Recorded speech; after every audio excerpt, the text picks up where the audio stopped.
Muy buenas tardes a todos.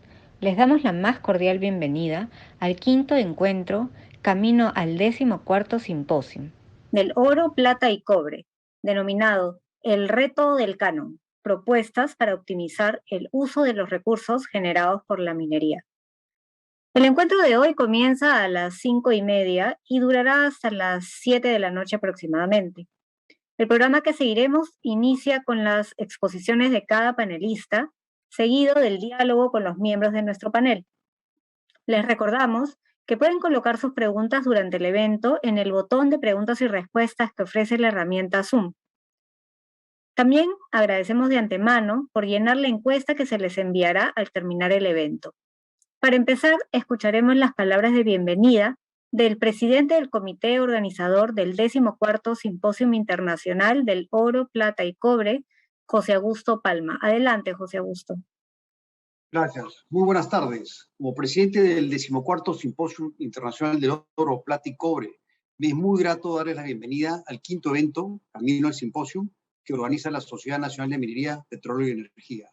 Esta tarde trataremos un tema de particular importancia para nuestro país, toda vez que existe una urgente necesidad de cerrar brechas y de generar bienestar para la población con los importantes recursos que aporta la actividad minera a través del pago de impuestos. Luego de más de 2 décadas de funcionamiento del canon minero, es evidente de que no ha cumplido con el objetivo para el cual fue creado. Es decir, que los recursos transferidos a las regiones sirvan para desarrollar infraestructura básica y dinamizar las economías locales.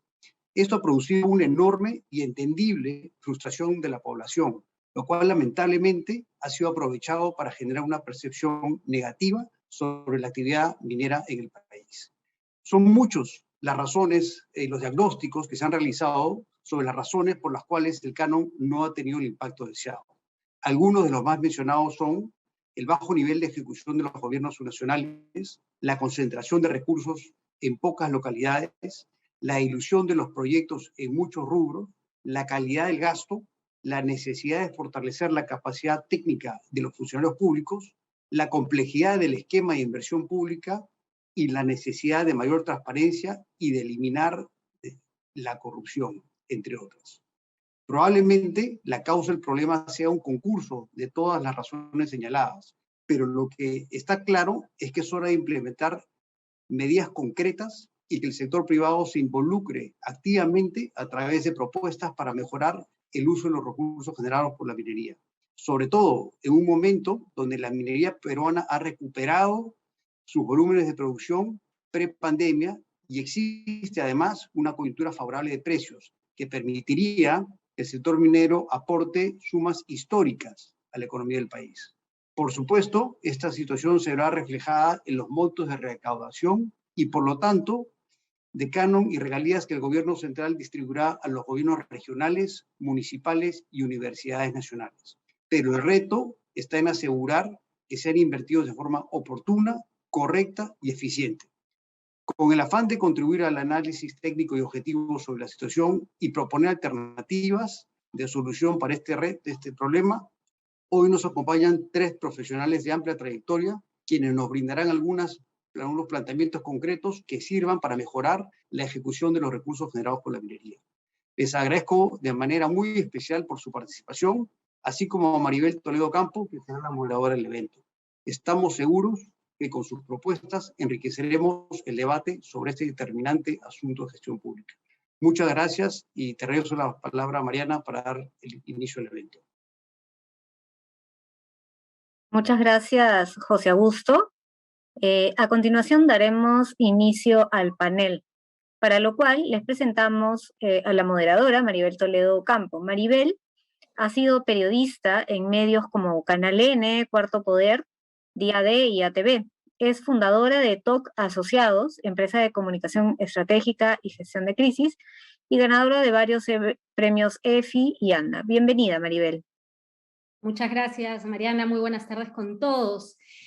La minería formal en el Perú aporta cada año entre impuestos y regalías el 47% de sus utilidades aproximadamente.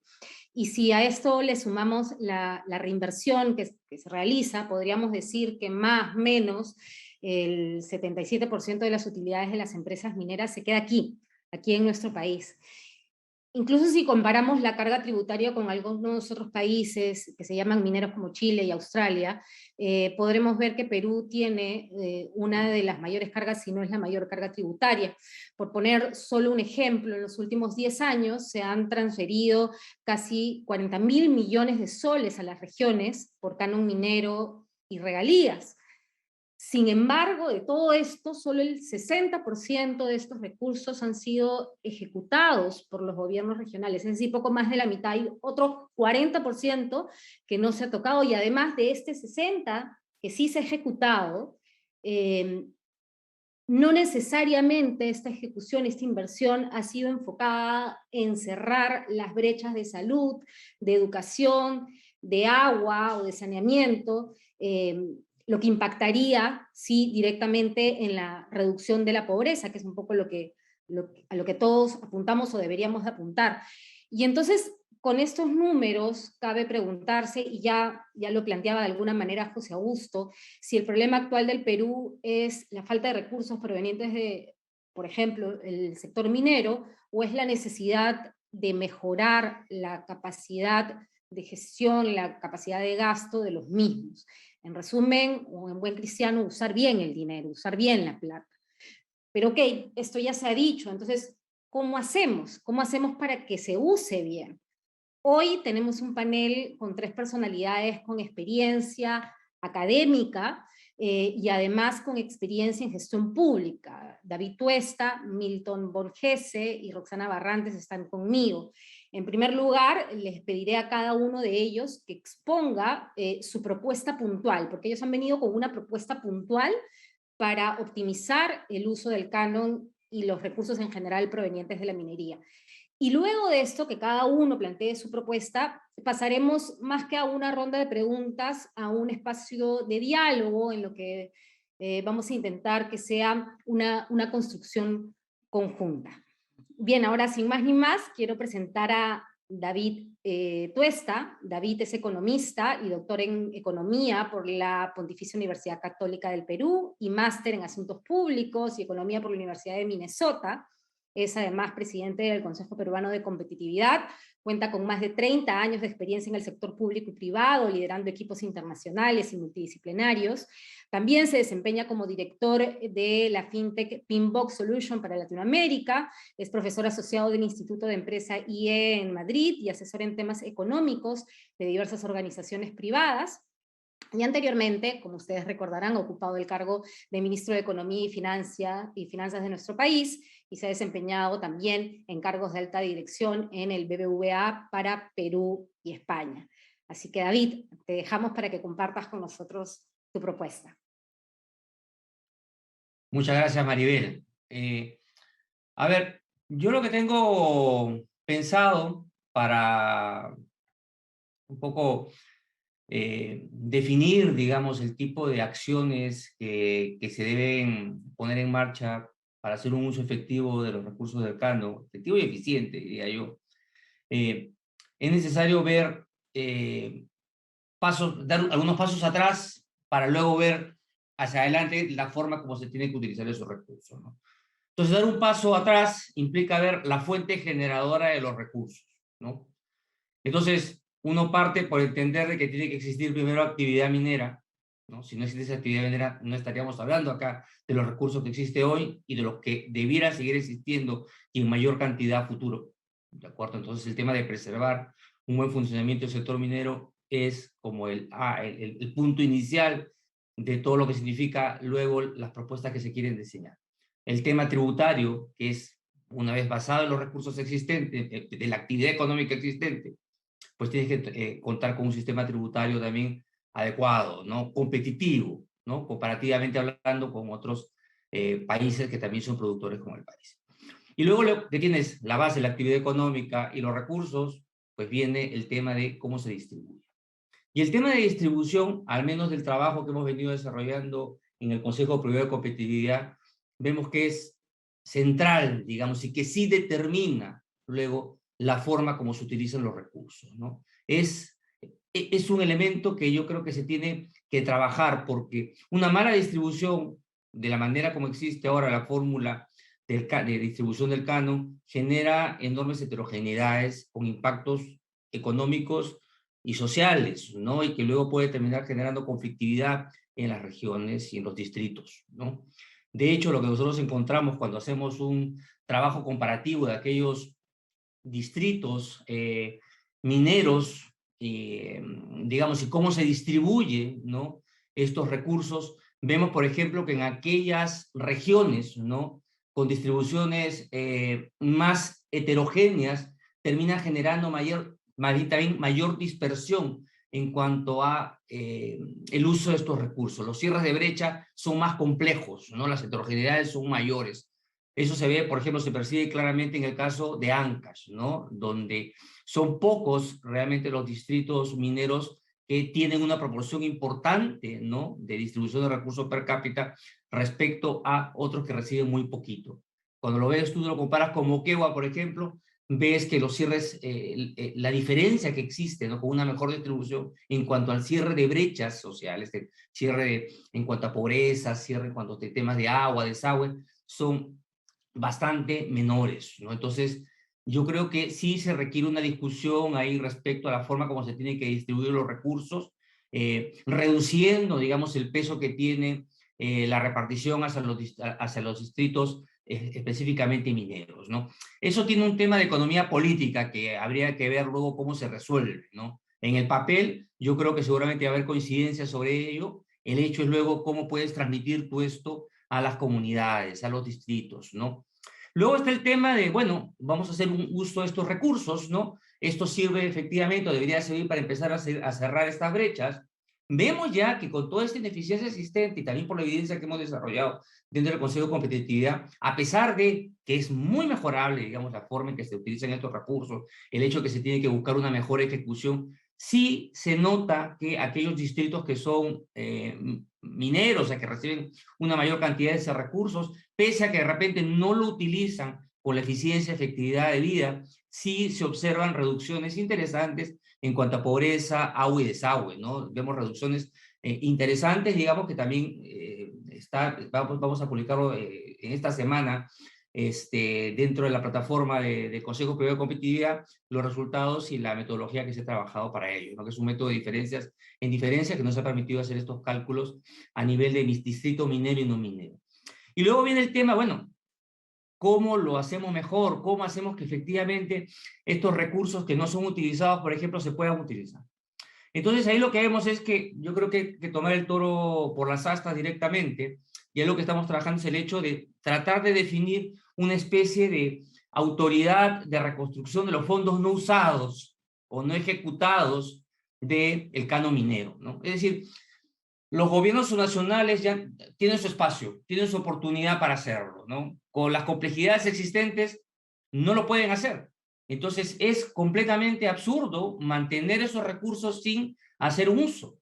Entonces, ¿por qué no crear una institución que se encargue justamente de utilizar adecuadamente, invertir adecuadamente esos recursos, y con una autoridad pues que tenga de repente un esquema parecido a los esquemas PMO, ¿no?, que tienen, por ejemplo, la Autoridad de Reconstrucción con Cambio, con contratos modernos, ¿no?, que de alguna manera pues permita acelerar rápidamente la ejecución de estos proyectos. Yo creo que eso no va en contra del proceso centralizador, al contrario, lo refuerza, y lo que se puede ir trabajando también son estos incentivos, ¿no?, en paralelo, para que las regiones pues puedan utilizar mejor sus recursos. Pero mientras tanto, tiene que haber alguien, un ente, y creemos que debe, de que ya existiendo estos recursos, debe existir una autoridad que se encargue de hacer ejecución de estos recursos para cada una de las regiones, ¿no? Luego hay otros temas sobre los cuales también se puede avanzar, por ejemplo, están los temas más enfocados a transparencia. Yo creo que es importante transparentar la información, haciendo uso, digamos, intensivo de datos granulares. De hecho, también en el Consejo estamos trabajando el desarrollo de plataformas de visualización, de dashboards, haciendo uso de las técnicas de Big Data, y empezando a trabajar con ellos indicadores anticipados que permitan hacer público, ¿no? La forma como cada región, como cada distrito viene haciendo uso de estos recursos para poner sobre la mesa, sobre la población, el avance y los rezagos, ¿no? que requieren apuntarse, ¿no? Yo creo que ahí se puede hacer un trabajo interesante, de hecho estamos ahí avanzando en esa línea, ¿no? Y luego yo creo que también hay otros espacios ya más en el ámbito más micro, ¿no? Más relacionados a la forma como se adjudican los proyectos, la forma como se formulan los proyectos, la forma como se ejecutan finalmente. Creo que hay aspectos ahí relacionados a simplificación, ¿no? De los procesos de preinversión, en fin. Yo creo que hay varios aspectos que también, digamos, por el tiempo que lo podemos un poco dejar para comentar más adelante dentro del espacio de conversación que sigue después, ¿no? Pero básicamente ese sería un poco el panorama, ¿no? Que vemos en diferentes ámbitos, si quieres llamarlo una visión un poquito 360 grados de cómo abordar esta problemática, ¿no? Muchas gracias, David. Interesante esta propuesta de la Autoridad de Reconstrucción de los Fondos No Usados, que entiendo sería una autoridad nacional, y claro, ahí el gran desafío es no contravenir el proceso de descentralización inmaduro en el que seguimos, ¿no? Del que seguro vamos a hablar más adelante. Ahora vamos a escuchar, gracias David, la propuesta de Milton Borgese. Milton es máster en Economía por la Universidad de Georgetown, es licenciado y bachiller en Economía por la Universidad del Pacífico, director de Videnza Consultores y, como deben de recordar, ha sido ministro de Vivienda, Construcción y Saneamiento, ha sido ministro también de Agricultura y Riego, director ejecutivo de Proinversión, gerente de proyecto en el Water and Sanitation Program del Banco Mundial, gerente de regulación de aeropuertos del Perú, director general de la Dirección General de Programación Multianual del Sector Público del Ministerio de Economía y Finanzas, y experto en desarrollo agrícola de la Comisión Económica para América Latina y el Caribe, más conocida como CEPAL, de las Naciones Unidas. Milton me decía, no tienes que decir todo, porque pero sí tengo que decir todo, Milton, porque es importante también que la gente conozca la experiencia que ustedes tienen en el sector público. Así que, Milton, escuchamos tu propuesta, por favor. Muchas gracias, Maribel. Tengo una muy breve presentación que voy a compartir en este minuto. Denme un segundo. Perdón. Ahora sí. Se ve perfectamente. Ya, ok. Entonces, bueno, no voy a hablar del diagnóstico, ya José Augusto hizo un resumen muy bueno del diagnóstico de por qué se ejecuta mal. David también ha desarrollado esta idea. Entonces, solamente voy a decir que la propuesta que hemos elaborado a partir justamente de un encargo de la Sociedad Nacional de Minería es cómo mejorar la ejecución descentralizada del canon. Y para esto, lo que hemos propuesto es recurrir a una figura que ya existe en la legislación, pero que curiosamente está prohibida para los gobiernos subnacionales. Esto es una figura que se llama proyectos especiales de inversión pública. Acá el planteamiento es de alguna manera de trabajar con incentivos con los gobiernos subnacionales para que aquellos que acepten trabajar bajo este esquema, uno podría tener una posibilidad de destinar el 70% de sus recursos anuales del canon en esta modalidad y el 30% que le queda tener ya mayor flexibilidad para ejecutarlos en otras cosas. Entonces, quiero empezar diciendo que estos proyectos especiales de inversión pública son una figura muy interesante que casi no se ha usado. En realidad solo hay una experiencia que está todavía en una fase muy inicial en el Ministerio de Educación, pero las características de estos proyectos especiales de inversión pública consisten en que, en primer lugar, te da una flexibilidad para contratar personal altamente calificado y constituye una unidad ejecutora independiente. Esa es la primera característica, porque cuando uno se mete al municipio y se mete a ver la unidad ejecutora, del municipio o del gobierno regional, te das cuenta que la ejecución de cientos de millones de soles o decenas de millones de soles muchas veces cae en la línea en funcionarios de bastante baja jerarquía institucional y con conocimientos bastante limitados de la administración pública. Entonces, la primera característica que te da esta figura del proyecto especial es, puedes contratar gente profesional con sueldos que reflejen ese mayor nivel de capacitación. La segunda característica de estos PIPs, de estos proyectos especiales de inversión pública, es que puedes usar modelos contractuales modernos, como los que se usaron en los Panamericanos, que es tipo NEC y otros, y también te permite contratar asistencia técnica, que puedes recurrir a un PMO formal como se ofrecen hoy día a nivel internacional, u otro tipo de asistencia técnica especializada, más del tipo, por ejemplo, de asesor de transacciones, como se usa en Proinversión. La tercera característica es que si tú entras a esta figura, se te simplifican los sistemas administrativos del Estado, la ley de contrataciones se te hace más fácil y tú puedes operar con mayor diligencia en todos tus procedimientos. Y una última característica también de esta figura del PIP es que te da un régimen especial, un fast track para todo lo que es la tramitología y la permisología alrededor de la ejecución de proyectos de infraestructura en territorios. Entonces tiene todas esas ventajas. Tú puedes ejecutar en un automóvil de último modelo con todas las ventajas y no en la carcochita que estás acostumbrado a ejecutar la inversión pública. ¿Pero qué se requeriría? Se requiere, en primer lugar, un cambio normativo, porque el decreto de urgencia que creó esta figura de manera explícita excluye la utilización de recursos del canon sobre canon y regalías, y eso habría que cambiarlo. Y también hemos propuesto que incluso se permita que el sector privado eventualmente pueda también contribuir si es que participa de alguna manera en esta, y ahora lo voy a señalar, en esta figura, eventualmente hasta podría aportar algún recurso en calidad de adelanto, por ejemplo, el canon. El segundo cambio normativo es que es muy restrictivo en este minuto, puedes usar esa figura siempre y cuando te refieras a proyectos de más de 600.000 UITs, que es una escala prohibitiva incluso para los gobiernos subnacionales que tienen un fondo, y este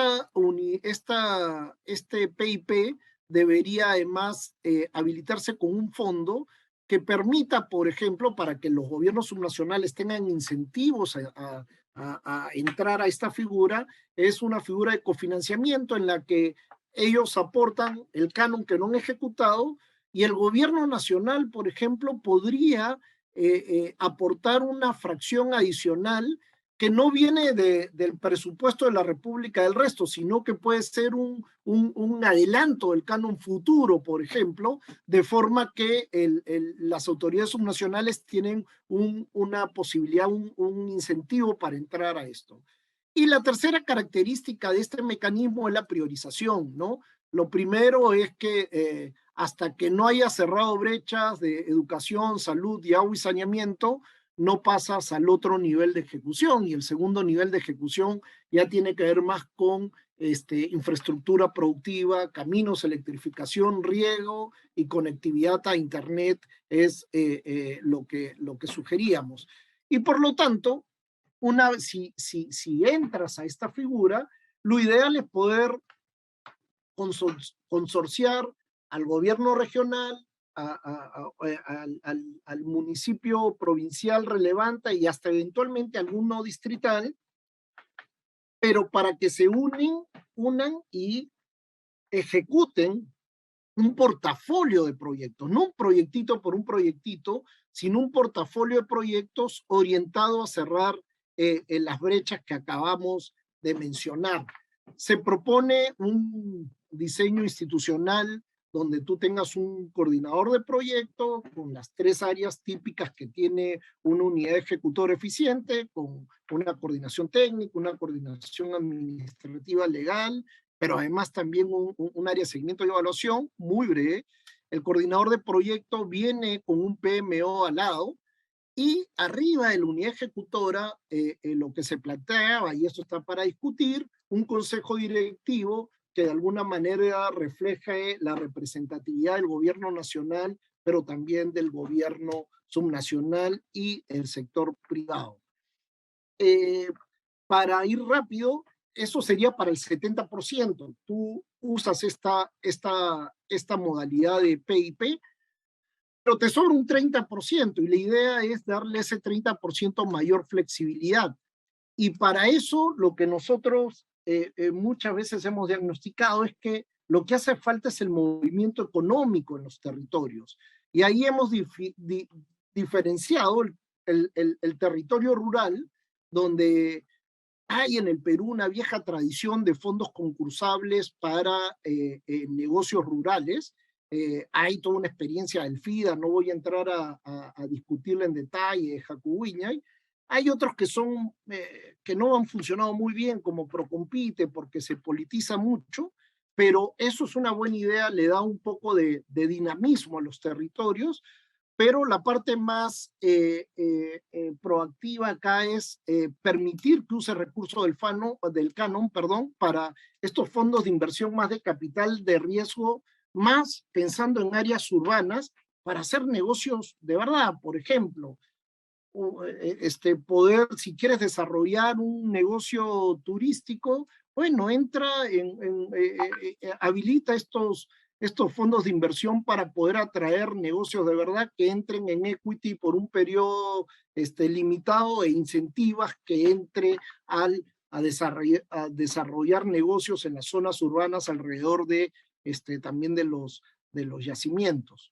Y esas dos figuras, complementarlas también con mayor flexibilidad para utilizar núcleos ejecutores, que también involucra sobre todo a la población de comunidades, y darle una mayor cabida a obras por impuestos como una alianza público-privada que puede acelerar la ejecución. Entonces, en resumen, esa es la propuesta. 2 mecanismos, uno de PIP para ejecutar con mucha flexibilidad y mucho profesionalismo un paquete, un portafolio de proyectos orientados a cerrar brechas, y con el 30% abrir un poco la cancha para que tú puedas dinamizar la economía local a partir de promoción de negocios en zonas rurales, promoción de negocios en zonas urbanas, y un par de asociaciones con el sector privado a través de núcleos ejecutoras y obras por impuestos que pueden dinamizar las economías locales. Y esa era la propuesta que yo traía hoy día.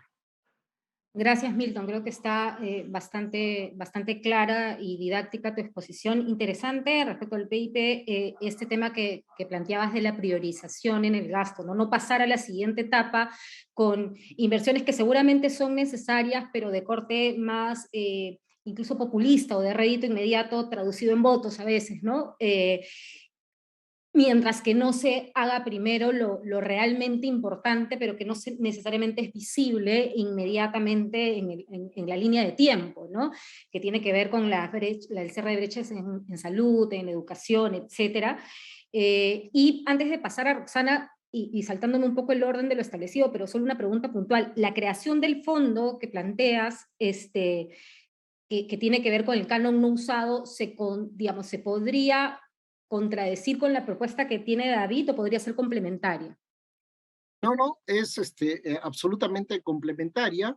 Estamos, de todas maneras, el PIP va a necesitar un fondo, o sea un fideicomiso, o sea otra modalidad de fondos para que pueda aglutinar las platas que vienen de distintas fuentes, ¿no? El gobierno nacional, gobierno subnacional, así que pueden complementar. Están abiertas las posibilidades, sí. Claro que sí, gracias, Milton. Ahora sí, quiero presentar a Roxana Barrantes. Como saben, el canon, los dineros del canon no solamente van a los gobiernos, sino también a los gobiernos subnacionales, sino también a las universidades, y entiendo que Roxana nos va a hablar un poco de esto. Roxana es economista de la Pontificia Universidad Católica del Perú y cuenta con un doctorado en la Universidad de Illinois, tiene experiencia en el sector público, pues ha laborado como jefa del gabinete de asesores del despacho del MINEM, ha sido miembro del directorio de Petroperú y vocal del Tribunal de Solución de Controversias de OCITRAN. Además ha sido presidenta de la Comisión para el Desarrollo Minero Sostenible. Actualmente es profesora principal de Economía de su alma mater, la Pontificia Universidad Católica, investigadora del Instituto de Estudios Peruanos IEP, y además, más allá de su currículum, y esto no lo tengo aquí anotado, pero no quiero dejar de decirlo, no nos conocemos personalmente, pero nos seguimos mutuamente, creo que es una de las voces que se deja entender con muchísima claridad para temas que a veces resultan complejos para quienes no lo dominamos, así que estoy feliz de que Roxana esté aquí. Roxana, te escuchamos. Muchísimas gracias, Maribel, por esta cálida presentación. Muchísimas gracias a la Sociedad Nacional de Minería, Petróleo y Energía por haberme invitado. Así como hizo Milton, yo voy a compartir una presentación muy breve para poder ordenar las ideas. Entonces veamos, ¿ya estamos viendo la presentación? ¿Sí? Muy bien. Sí, perfecto. Gracias, Maribel. He querido concentrarme en el tema de los recursos provenientes de Canon que van a las universidades públicas, pensando en el reto del desarrollo sostenible. Originalmente, una de las maneras de comprender el desarrollo sostenible era buscar que la sociedad mantenga por lo menos constante su nivel de capital. Y este capital puede estar expresado en capital físico, carreteras, infraestructura, conectividad de telecomunicaciones, energía eléctrica, agua, saneamiento. Puede estar plasmado en nuestro capital natural, que es precisamente en nuestros recursos mineros, hidrocarburíferos, forestales, etcétera, y en lo que los economistas denominamos capital humano, es decir, todo lo que tiene que ver con cómo las personas podemos saber más, de tal modo que podamos vivir mejor. Se suele asumir o tomar por sentado que el capital humano equivale a los años de educación que uno tiene acumulado. Entonces, en esa medida fue que quise concentrarme en el tema tan delicado del dinero que va a las universidades. Y esto es un dato que es, de alguna manera, los recursos que han sido producidos durante lo que se llama el superciclo de precios de recursos naturales. Comenzó un poquito antes, pero lo comenzamos a sentir en el 2008 hasta el 2020. Hemos sumado todos los montos de dinero, las platas, como dijo Milton, que ha sido asignado a universidades públicas a nivel nacional. Estos son soles constantes, estamos eliminando el efecto de la inflación. Es más de 6.000 millones de dólares, de soles. Es un monto bien significativo. ¿Cuánto se ha ejecutado? Digamos, entre 20-25% y 25-30%, y exagero. Y estos son los dineros que han sido asignados al Consejo Nacional de Ciencia y Tecnología en el mismo periodo. No es más de 15% de lo que entró a las universidades públicas que están ubicadas en los lugares que generan el canon. De esto, uno ve que Concitec ha ejecutado su presupuesto casi en su totalidad. Miren las diferencias. Este es el monto acumulado, ¿ok? Es lo que tendríamos en un fondo si hubiéramos puesto todo el dinero solo para las universidades. Esto es solo una fracción de lo que va a gobiernos regionales y locales. Vamos a ver cómo ha evolucionado estas cifras, ya fraccionándolas año por año.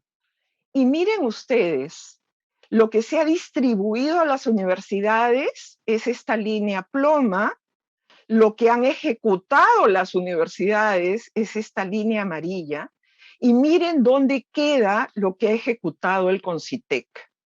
¿Ustedes imaginan la cantidad de proyectos y cómo hubiéramos avanzado en ciencia, tecnología e innovación si todos estos recursos que han sido distribuidos pero no ejecutados se hubieran dedicado a labores de ciencia, tecnología e innovación? Entonces aquí es donde viene la propuesta, que es una propuesta que hemos comenzado a discutir en el seno de la Comisión para el Desarrollo Minero Sostenible, que como dijo Maribel, tuve el honor de presidir a fines de 2019 e inicios de 2020. ¿Cuál es la propuesta? Centralicemos los recursos destinados a las universidades y hagamos una distribución por concursos de proyectos. ¿Cómo sería esto? Entra el porcentaje correspondiente, acá no me estoy metiendo con nada de montos que correspondan o no correspondan, pero van directamente a la entidad rectora de ciencia y tecnología en el Perú. Y esta entidad rectora organizará anualmente, cada 2 años, concursos de proyectos que permitirán asignar estos recursos, y ahí viene la gracia de esta propuesta, porque alguien me dice, oigan, como están ahora la calidad de las universidades, con todos los años de diferencia que hay en la experiencia de las universidades, esto se lo van a ganar las universidades que ya tienen plata y que ya tienen todos los recursos de siempre, y las universidades públicas vamos a quedar rezagadas. Y acá viene la gracia. No, no van a quedar rezagadas. ¿Por qué? Porque la propuesta es que los proyectos que entren a concurso sean resultados en alianzas de universidades de las regiones perceptoras de canon con universidades de regiones que no perciben el canon, eventualmente universidades particulares que han avanzado y ya están en los rankings internacionales de producción científica, y por supuesto necesitamos jurados internacionales. Y no nos debemos asustar de los jurados internacionales en los proyectos. Acá, con toda humildad, yo estuve muy contenta de recibir la invitación del equivalente del CONCITEC de Holanda para ser evaluadora de proyectos de sus universidades. Proyectos que, por supuesto, tenían que ver algo con la experiencia que tengo, como precisamente formar alianzas entre universidades del mundo en desarrollo con universidades del mundo desarrollado, ¿no? Esa idea la podemos trasladar a lo que puede ser un concurso amplio, tener el equivalente de nuestra Fundación Nacional de Ciencias, y en este caso no solo las ciencias que requieren matemáticas o experimentos, sino también las ciencias sociales, la historia, la arqueología, y poder tener una contribución científica que nos ponga donde podríamos estar si tuviéramos más recursos dedicados y gastados e invertidos en investigación. Muchas gracias. Gracias, Roxana. Un par de preguntitas antes de entrar a la reflexión ya para toda la ronda. estos proyectos, digamos, ya la ejecución en tu propuesta, esta alianza entre la Universidad de la Región Minera y la Universidad de la Región No Minera, una vez que ganase, digamos, tu propuesta es que el proyecto se aplicase en ambas universidades, ¿correcto? Claro, con equipos de investigación. Y eso es crítico, formar equipos de investigación que permitan además financiar las maestrías y los doctorados que nuestros estudiantes necesitan y que ahora tienen que hacer grandes esfuerzos para poder financiar esas maestrías y doctorados. ¿Y cómo no choca con las funciones que actualmente tiene, por ejemplo, de promoción el CONCITEC? El CONCITEC mismo, porque el propio CONCITEC tiene concursos que promueven esto también entre las universidades. Tienen varias líneas, pero no tienen los recursos suficientes. Los recursos son mínimos, son proyectos de 100.000, 200.000, 300.000 soles, además de muy corto plazo.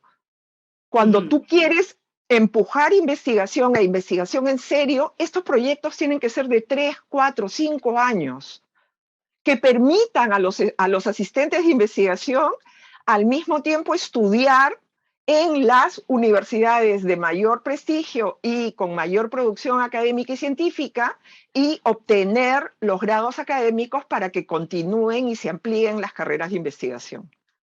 Claro, claro, muchas gracias, Roxana. Ahora sí vamos a iniciar la ronda de diálogo, más que ronda de preguntas, por lo que voy a intentar, digamos, compartir algunas reflexiones en torno a sus propuestas, o que sean transversales a sus propuestas, para que podamos sumar en la construcción de estas iniciativas. ¿No? Se ha hablado, los tres han hablado del cierre de brechas, o el trabajar por cubrir las necesidades de la población, ¿no? Es un punto determinante en lo que respecta a esta ejecución eficiente de la que estamos hablando. Pero, ¿cómo asegurar que se siga esta línea ante el cambio de autoridades, en el caso de lo que ha planteado David y Milton, de autoridades regionales, locales, distritales, en el caso tuyo, Roxana, incluso en el constante cambio que también hay en las universidades, ¿no? Y que brinda de alguna manera inestabilidad? ¿Cómo podemos lograr que haya esta continuidad en los proyectos de inversión? Milton hablaba de estas especies de consorcios, ¿no? Gobierno regional, provincial, distrital, para un portafolio de proyectos, pero sí, esto te da una visión general y ayuda a la priorización, pero ¿cómo garantizar también que, por ejemplo, se abarquen las necesidades de las poblaciones más pequeñas, más rurales, más alejadas normalmente de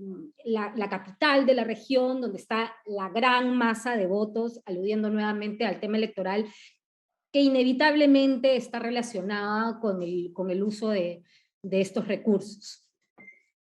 David, empiezo contigo. ¿Cómo garantizamos la continuidad?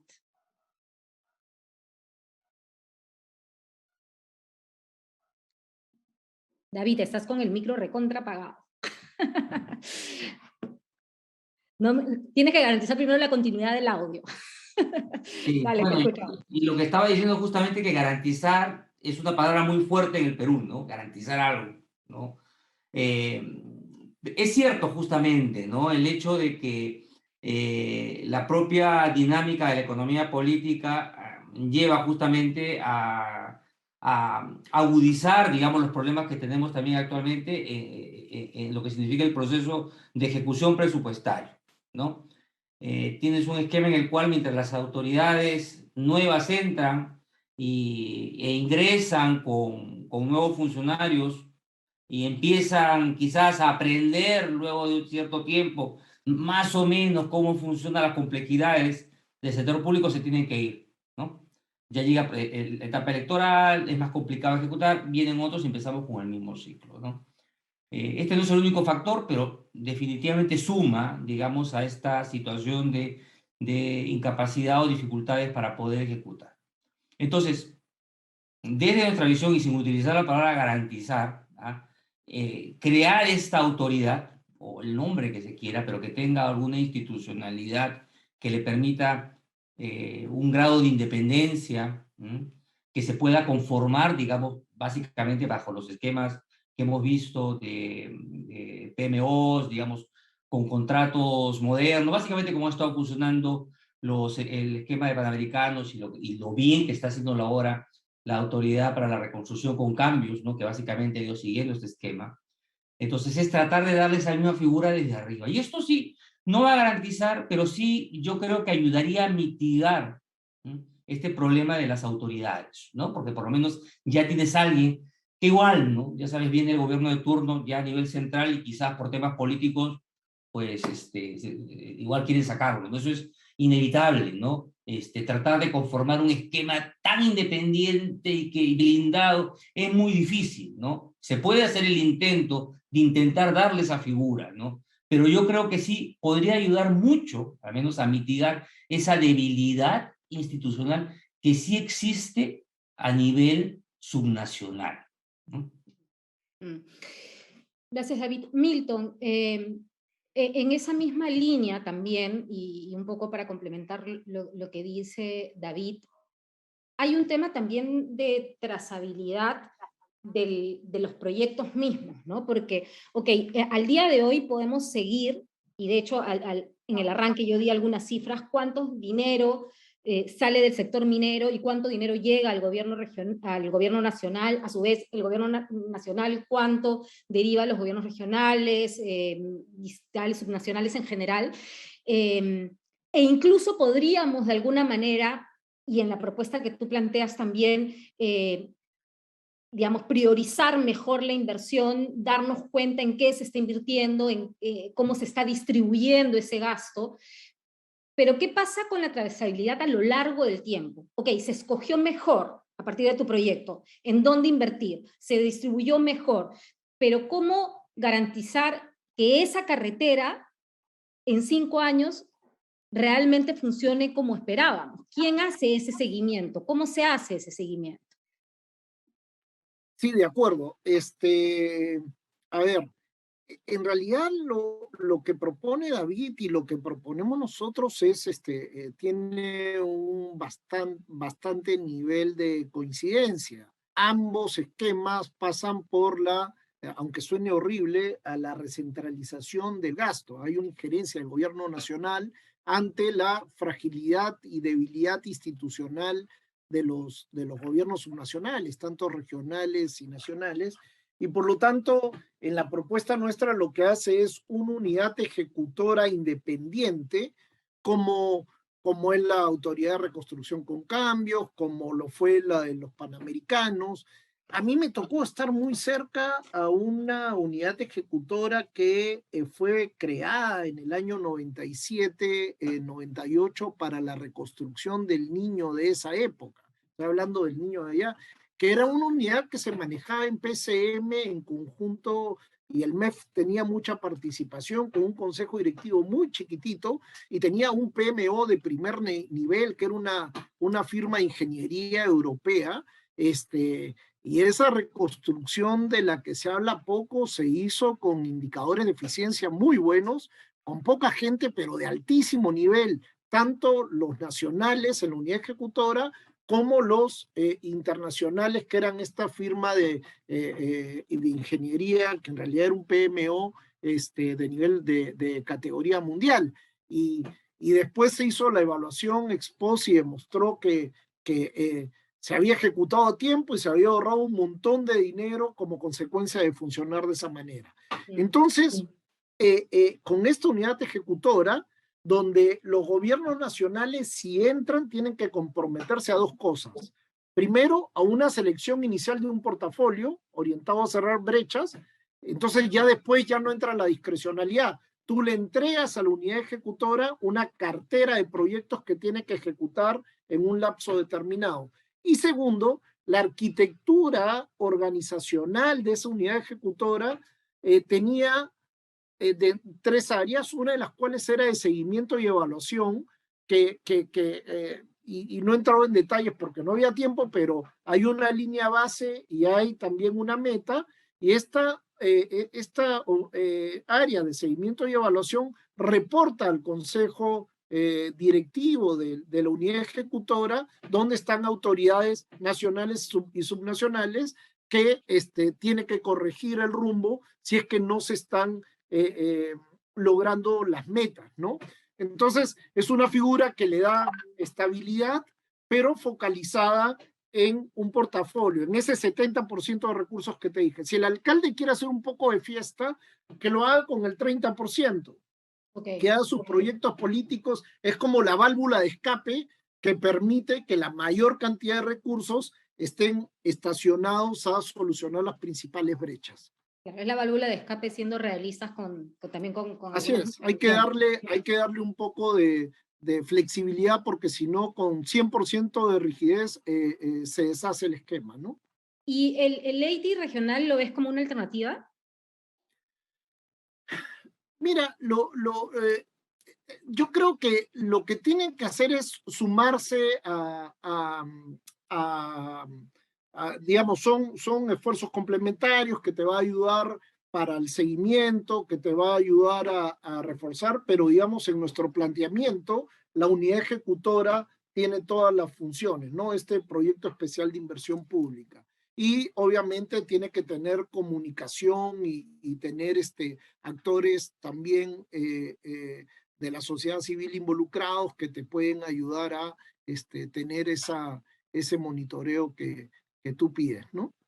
Pero ojo, una vez que tú termines de hacer también ejecutar la infraestructura, ahí tienes una discusión que no es para este foro, sino para otro, que tienes que pensar en los modelos de gestión de la infraestructura en el Perú, ¿no? Seguimos teniendo modelos de gestión en salud, en educación y en agua y saneamiento del siglo XIX o del siglo XVIII, que no funcionan. Y si no enfrentamos eso también, no te va a servir de mucho ser muy eficiente en la ejecución de infraestructura.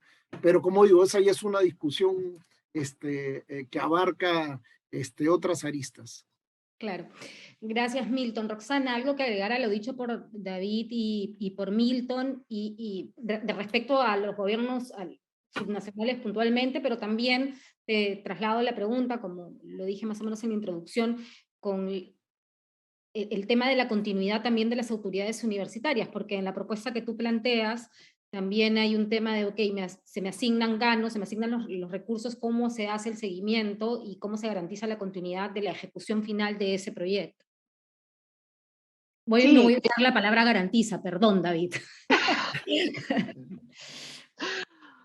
Sí, en lo que creo que tanto David y Milton tienen experiencia suficiente para notar que la propuesta de centralizar tiene que ser políticamente viable, porque de otro modo va a quedar bloqueada en alguna parte, ¿no?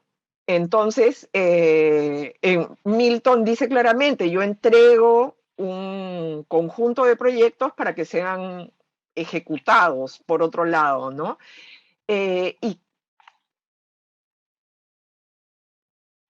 una de las propuestas de la Comisión para el Desarrollo Minero Sostenible, y esto es muy difícil porque enfrenta muchísimos obstáculos, es profesionalizar a los servidores públicos de las regiones y gobiernos locales, ¿no? Porque ahora todavía en regiones y gobiernos locales es que nos enfrentamos con todas estas puertas y ventanas donde la gente entra y sale y eres gerente en este distrito, pasas a ser gerente al otro distrito, a la otra región, etcétera, y no logras esa continuidad, ¿no? ¿Sí?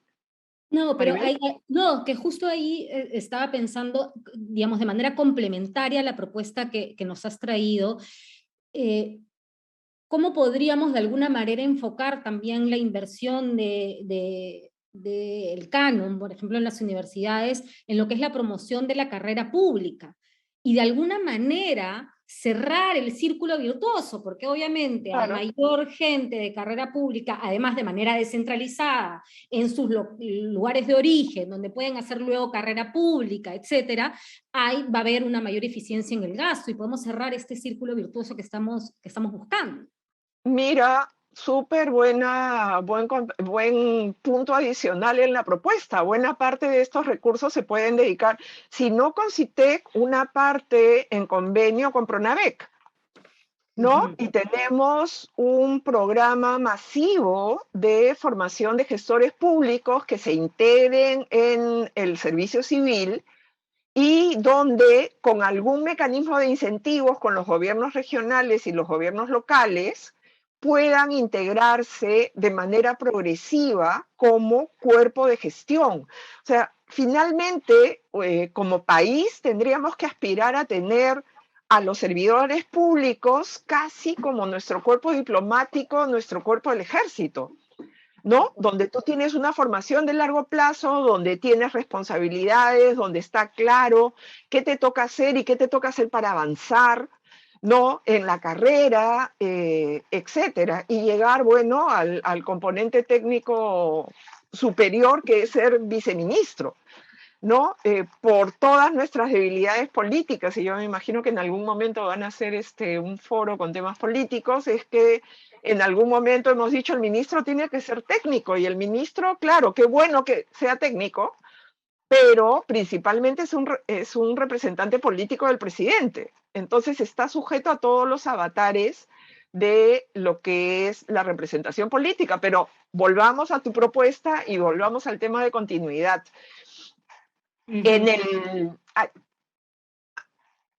Sobre la base de lo que conozco, me atrevo a decir que los concursos para proyectos de investigación son intrínsecamente más estables que cualquier compromiso con una obra pública, ¿no? Para cualquier construcción.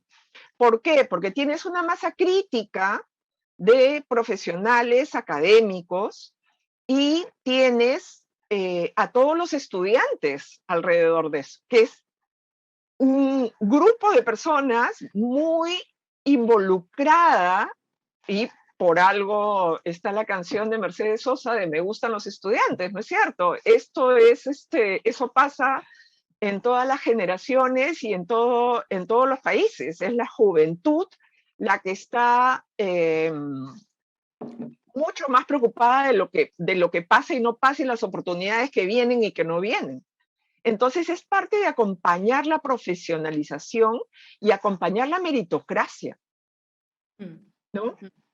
Con un concurso de proyectos que sea centralizado y con jurados internacionales. Alguien me puede decir, hey, un ratito, pero Cusco recibe un montón de plata, ¿por qué no la Universidad Nacional del Cusco solita organiza su concurso? Los volúmenes y organizar un concurso no es barato tampoco, y requiere conocimiento. Entonces, concentremos esa actividad en quienes saben hacerlo, que es el CONCITEC junto con el Pronavec.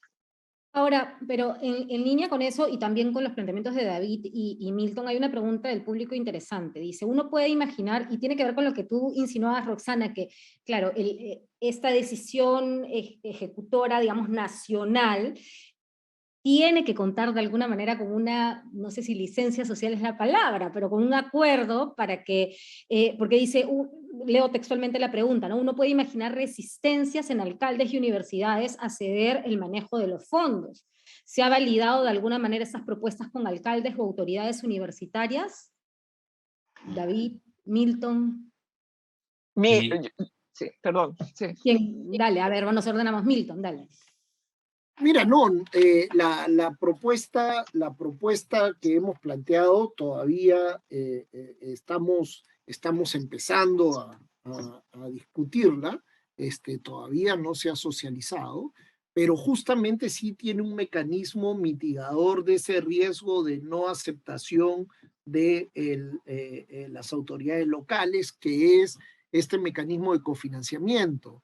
Es a través no de la fuerza, no, ¿sabes qué? Te obligo a que tu plata se ejecute de esta manera, porque además la Constitución les da autonomía plena. Hay varios artículos constitucionales que le da autonomía a los gobiernos regionales y locales, ya naturalmente del gobierno nacional, pero además para el uso del canon de manera específica hay otras autonomías, entonces tú no puedes obligarlas, y por eso en la propuesta que presenté, se habla de que el gobierno nacional, con este objetivo de incentivar a que las autoridades subnacionales entren al esquema, se plantea una regla de cofinanciamiento. Entonces, de forma que si ellos entran en este esquema, yo les puedo adelantar canon en una proporción 1:1, por ejemplo, o se puede hacer algún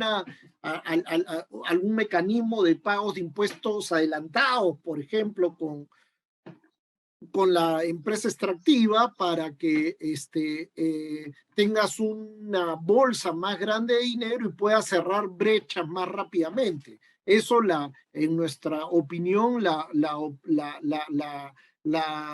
población lo va a ver con buenos ojos, y ahí se mitigaría ese rechazo social. Pero para empezar, las autoridades subnacionales tendrían que estar de acuerdo, ¿no? Porque lo otro ya es entrar a confrontación. David, ¿tienes que agregar al respecto?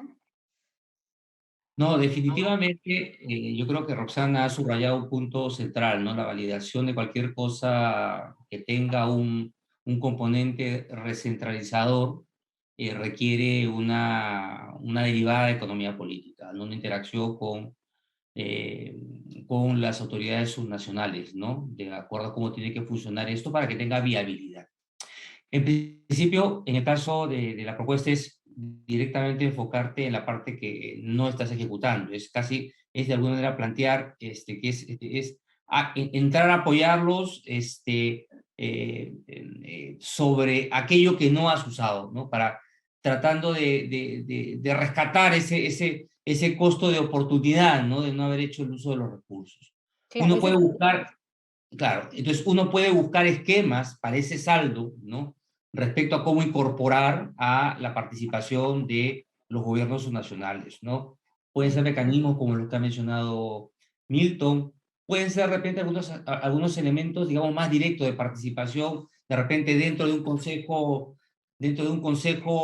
de dirección, si quieres llamarlo tú, en el cual las autoridades de alguna manera tengan alguna influencia respecto a cuáles son los proyectos sobre los cuales se tienen que orientar, aunque eso de repente debería quedar también bastante claro, ¿no? Por parte de esta autoridad que va a empezar a desarrollar los temas, ¿no? Pero yo creo que siempre se puede buscar algún tipo de espacio, pero con cargo evidentemente a validarlo, ¿no? Que yo creo que es un elemento central, ¿no? ¿Y ves allí, David, la participación de las empresas generadoras del canon? O sea, tanto en tu propuesta, o también lo trasladado a Milton o a Roxana, y lo digo en la línea de una pregunta del público, ¿no? Que dice, ¿qué pasa si las empresas generadoras del canon minero de gas y petróleo asumen un rol más proactivo en coordinación con el MEF y los gobiernos locales, regionales y las universidades para apoyar la gestión de estos fondos, ¿no? Entonces, seguro que se puede ver también ese espacio, ¿no? Yo ahí no tengo un compromiso o una visión clara, ¿no? O sea, me suena que sí, ¿no? Habría que ver cuál debería ser su rol y cómo de alguna manera ese espacio se lo puede dar también las propias autoridades regionales, ¿no? Pero a mí sí me hace sentido, ¿no? Pero yo quería ir un paso atrás también a un tema que mencionó Rosana, que es muy importante, ¿no?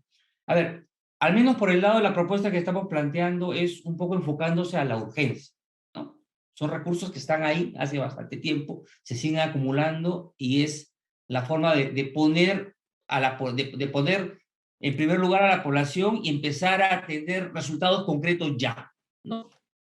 Pero, evidentemente, está el tema que mencionaba Rosana, ¿no? El gran problema de fondo, ¿no? Es las capacidades, ¿no? Del servidor público, ¿no? Ya no desde el punto de vista central, que a veces, del gobierno central, que a veces es donde nos acostumbramos a comentar, toda la discusión de eficiencia del sector público se centra, por ejemplo, en el tema de servir, y en el tema de servir siempre intentamos hablar de los contratos casi, al final siempre estás hablando del gobierno central, pero no llevamos o no tenemos un esquema concreto de cómo fortalecer el capital humano o el servidor público de los distritos, de las municipalidades, de las regiones, ¿no? O sea, yo creo que ahí hay una tarea compleja que de todas maneras se tiene que trabajar, porque al final el hecho de que se esté planteando forma de agilizar la ejecución de estos recursos, ¿no? y se presente algún esquema que centralice con gente muy capacitada, con la meritocracia centralizada ahí, pero siempre estamos dejando de alguna manera detrás, ¿no?, pendiente la tarea de fortalecer ese servidor público, que al final debiera intentar ser, o debiera ser, tu solución a largo plazo, la viable, la central, ¿no? Aquella que conecta justamente la elección de tus autoridades, que es una elección política, como dice Roxana, pero que esto venga acompañado con un stock de servidores públicos que estén al servicio de la población, ¿no? Esa parte, yo creo que hay que eje trabajar. transversal a cualquiera de las propuestas que hemos conversado. Totalmente, totalmente. Roxana.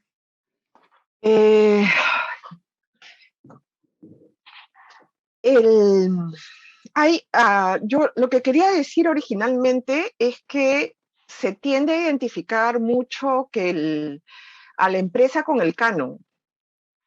Y lo que pagan las empresas es recientemente el impuesto especial, el gravamen, etcétera, pero lo que pagan las empresas mineras es impuesto a la renta. Y es la Constitución la que dice: una parte de esto va a regresar a las regiones donde se genera la riqueza, ¿no? Y ese retorno es una ley del Congreso. ¿Cuánto de ese impuesto a la renta retorna? Es una ley del Congreso. Esos son recursos de todos nosotros. Claro, en el camino, desde el año que se promulgó la ley del canon y etcétera, han creado lo que se llama un derecho de propiedad. O sea, esto analizado desde el punto de vista de la literatura de derechos de propiedad, o sea, los gobiernos locales y regionales asumen que son sus recursos. ¿Dónde está mi canon? ¿No? Por eso no sé si puede haber. Claro, en estricto es de todos. Cuando en estricto es de todos. Y la Constitución, desde el 79 además, y fue recogido en la Constitución del 93, establece que una parte tiene que retornar, y sí, muy bien. Y claro, en el camino no hemos tenido y podido implementar, y nuevamente volvemos al tema de economía política. Cualquier cambio de un derecho de propiedad va a ser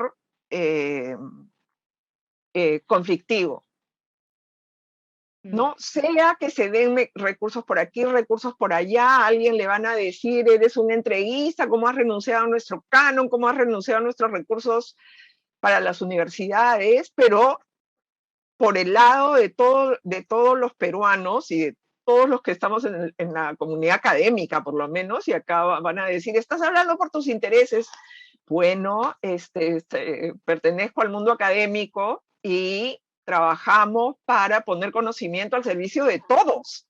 Hay un bien público acá, ¿no? Y una vez puesto al servicio de todos, se convierte en un recurso de todos y que nos da las oportunidades para vivir mejor. Entonces, ¿por qué esos recursos que son de todos no se están transformando a la velocidad que los peruanos necesitamos? ¿Por qué tienen que estar descansando en cuentas que generan intereses, y esos intereses son recursos de libre disponibilidad? No tienen las restricciones que tiene el gasto del canon, el uso de los recursos de canon. Entonces se convierte en un mecanismo perverso, o sea, y necesitamos liderazgo político, necesitamos un líder que diga: esto nos va a hacer mejor a todos, y persuadir y encontrar los mecanismos. O sea, ¿cómo logramos que convenga centralizar una parte y que pueda dar réditos políticos a todos los involucrados? Así es. Bueno, te agradezco, Roxana, y ya tenemos que ir cerrando. De hecho, ha estado tan interesante esto que nos hemos pasado el tiempo, pero no quiero dejar de pedirle sus comentarios finales un poco a manera de resumen de las 2 o 3 ideas básicas que se llevan de la exposición de sus compañeros y de las suyas propias. Empezamos en el orden que establecimos inicialmente. David. No, primero que nada, yo creo que el tema de la arena política, ¿no?, de cómo estas propuestas tienen que ser aterrizadas, es sumamente importante, ¿no? Yo creo que al final Roxana la ha subrayado bien con este tema, digamos, definiéndolo como este problema, de comillas, de derechos de propiedad, ¿no? Que se ha generado a través de las normativas, ¿no? Y poniendo sobre el otro lado de la balanza lo que significa el bien público, ¿no? Cómo maximizamos ese beneficio para toda la sociedad, ¿no? Eso como número, creo que ese es el contexto general para de cualquier propuesta que se tenga que poner en marcha. Fíjate que hemos dejado también un poco de lado, porque ese es un tema bastante competitivo, yo lo mencioné muy rápido, pero es central, creo yo, el tema de la distribución, ¿no? Y ese es un tema sumamente político, sumamente complejo, ¿no? De todas lo que hemos visto, probablemente ese es un tema que amerita una conversación también, pero que se encadena y es ineludible dentro de lo que significa al final el uso Pero digamos, eficiente. claramente para ti hay que replantear esa distribución. Sí, en el papel. Siempre en el papel, porque claro, que el tema es el papel se agarra así y se tira, ¿no? Porque la práctica, la cosa es más compleja, por supuesto. Yo creo que ahí Roxana resumió bastante bien los puntos, ¿no? Y bueno, yo dejo ahí por lo menos estos dos aspectos. Gracias, David, te agradezco muchísimo. Milton, tu cierre, por favor. Bueno, yo creo que ha habido que ha habido muchos consensos, de hecho han sido más los consensos que las discrepancias entre nosotros tres, y creo que uno primero que yo resaltaría es que es la urgente necesidad de nuestro país de construir una institucionalidad pública en todos los niveles de gobierno y en todos los poderes del Estado, que nos asegure un camino virtuoso hacia largo plazo.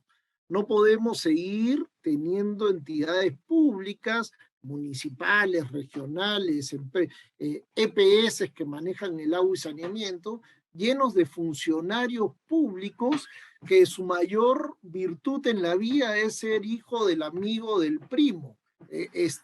Con esa institucionalidad pública no vamos a llegar más lejos de lo que hemos llegado. Entonces, lo primero es que en vez de estar discutiendo, si uno mira los periódicos de las últimas semanas o meses, la cantidad de temas intrascendentes que estamos discutiendo no nos van a llevar a largo plazo. Tenemos que construir esa institucionalidad virtuosa que nos lleve a construir un mejor país, y por lo tanto tenemos también que revisar no solamente la carrera pública, sino también el proceso de centralización. Y dicho eso, como gorro, la segunda gran coincidencia que encuentro en este debate es que mientras ocurre eso, necesitamos algún nivel de recentralización en la utilización de los recursos del canon, con reglas claras, pero también sin dejar de lado a los gobiernos subnacionales, sino incorporándolos y poniéndonos de acuerdo en cuál es el mejor uso de esos recursos en beneficio de los ciudadanos. Creo que esas, por lo menos por mi parte, son las dos grandes conclusiones que saco de esta discusión con mis colegas y amigos Roxana y David. Gracias, Milton. Roxana, tus palabras de cierre. Solo brevemente para reiterar el énfasis que tenemos que darle a que cualquier reforma en el uso de los recursos provenientes del aprovechamiento de recursos naturales tiene que venir con un liderazgo político y tratar con ese liderazgo político de construir los consensos mínimos necesarios para que podamos efectivamente aspirar al desarrollo sostenible, ¿no? Cierro como empecé. El punto es un desarrollo sostenible que nos permite, al mismo tiempo de aprovechar recursos naturales en los cuales somos abundantes y particularmente beneficiados por la naturaleza, por el planeta, poder transformar, su aprovechamiento nos permita transformarlos en capital que le dé a las personas las posibilidades de vivir mejor y con más libertad y con más poder de agencia. Con eso cierro. Muchísimas gracias. Gracias Roxana. Definitivamente es un reto para las autoridades tanto el hacer obras con poco presupuesto como hacer un uso responsable y eficiente cuando se dispone de muchos recursos.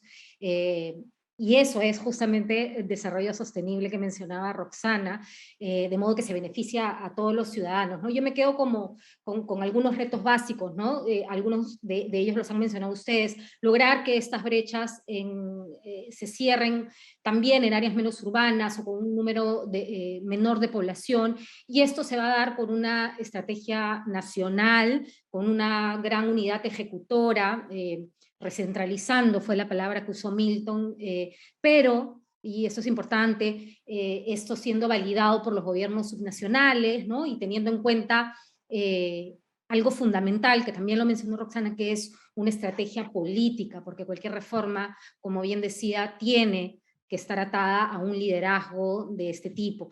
Lo segundo, tener un esquema, de esto también se habló poco, pero creo que es importante que transparente el uso de estos recursos, que aliente a la participación ciudadana también en el control y que no descuide esta trazabilidad de la que hablábamos.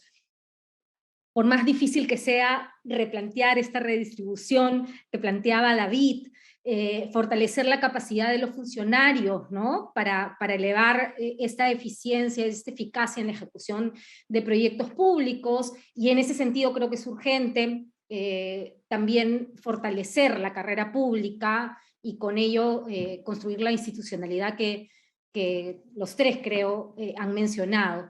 Y así pues que no hayan estos proyectos atómicos, ¿no? Sino que se culminen, que sean de calidad y que correspondan a una visión realmente nacional y de desarrollo sostenible. Muchísimas gracias a nuestros excelentes panelistas, gracias por sus propuestas que sin duda contribuyen a la eficacia y eficiencia del gasto, pero con ello y sobre todo a la construcción de un país más inclusivo, con menor pobreza, más igualitario, que es lo que estoy segura todos los aquí presentes, incluyendo el público, al que agradezco su asistencia, buscamos. El sector minero es un gran motor del crecimiento para la economía. En los últimos 10 años la minería formal ha aportado casi el 20% de los impuestos pagados por todas las empresas en el Perú. Así que creo que hay que es el momento de poner la lupa sobre este gasto para hacerlo mejor. Sumemos esfuerzos, sumemos experiencias, sumemos ideas. Hoy nos llevamos 3 proyectos excelentes que esperemos sean acogidos por las instancias pertinentes y por supuesto sean mejorados, que siempre es posible. Muchísimas gracias a todos y hasta la próxima. Chao, chao. Muchas gracias. Un abrazo. Chao. Gracias. Abrazos.